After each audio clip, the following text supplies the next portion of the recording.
All right, today we're going to do something a little different. We're going on a vocabulary journey, but let's forget the flashcards and dictionaries. Instead, we're going to uncover the meaning of some really powerful words through a story. It's a story about a quiet library, a hidden book, and the incredible power of forgotten knowledge. So let's dive in. This right here, this simple idea, is the heart of our entire story. It's this thought that information isn't just data sitting there. It's a legacy, just waiting for the one person who's meant to find it. Keep that in mind as we meet our main character. So our story kicks off with a young man named Ethan, who really by a stroke of pure luck ends up in a place he never ever expected to be. This is all about how he stumbled into a world of dusty books and old secrets and, well, how it changed everything for him. Ethan's discovery of the library was pure serendipity, just a happy accident. You have to picture it. In a world of ubiquitous screens, they're literally everywhere you look. This old library felt like an ephemeral relic, something temporary, like it was destined to just fade away. But as we're about to see, Ethan sensed there was something more to it. So let's talk about serendipity.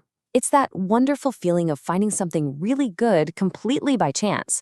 For Ethan, finding the library wasn't some grand career move. It was a lucky twist of fate, a turn in the road that set him on a whole new path. Next up, we have ubiquitous. Think about smartphones, Wi-Fi, coffee shops. They're ubiquitous. They are absolutely everywhere. And this word just perfectly captures the contrast Ethan felt. In an age where tech is everywhere, this single, quiet library felt like a total anomaly. And that brings us to ephemeral. Like a butterfly's life or a fleeting fashion trend. It's temporary, it's short-lived. To almost everyone else, the library's relevance felt just like that, fading fast, doomed to be forgotten. But Ethan, he sensed something permanent hiding just beneath the surface. Okay, so Ethan is in the library. He doesn't just work there, he completely immerses himself in its world. And as he gets deeper and deeper, he stumbles upon a real, genuine mystery. You see, Ethan's approach was totally meticulous. He wasn't just putting books on shelves. No, he was precise, careful, paying attention to every little detail, from a torn page to a dusty corner. And that meticulous nature, it's about to become super important. And here we go, the big problem. One evening, Ethan finds a record for a book that, well, it just isn't there.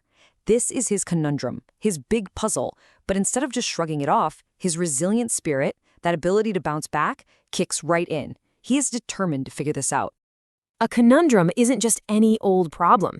It's a tricky, confusing one. Think of it like a riddle that doesn't seem to have an answer. The missing book isn't just misplaced. Its absence is a real puzzle that just doesn't make sense. So faced with this puzzle, Ethan felt ambivalent. He had totally mixed feelings.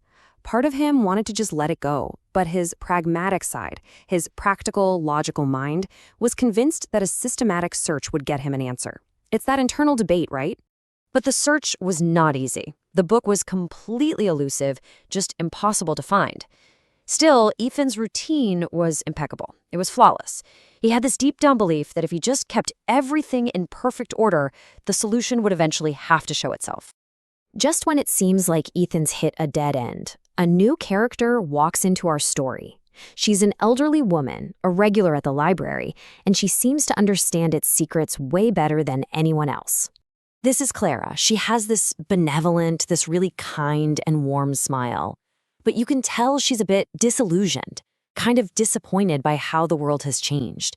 And yet, when she looks at Ethan, she sees something special. She admires his tenacious, his persistent, relentless curiosity. She gets that he won't give up. So you've got this amazing dynamic, right? Clara's benevolent kindness mixed with her disillusioned view of the world. And then Ethan's fiery, tenacious spirit. It's that mix of hope and experience that creates a spark between them. And that spark is about to light everything up. Their connection brings us right to the turning point of the whole story. The mystery of that elusive book is about to be solved. Not with more searching, but with a single, carefully chosen sentence. A clue that's been right there the whole time. So Ethan finally asks Clara about the book. Her advice is totally candid. It's direct, it's honest. But the clue itself, it's so subtle, so easy to miss. She just repeats the theme of our story. Some knowledge waits for the right person.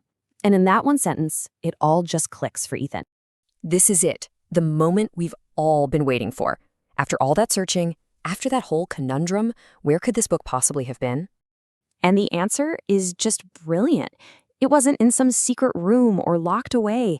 It was hidden inside the fake cover of an old encyclopedia, something Ethan had probably touched a dozen times, but never ever thought to look inside.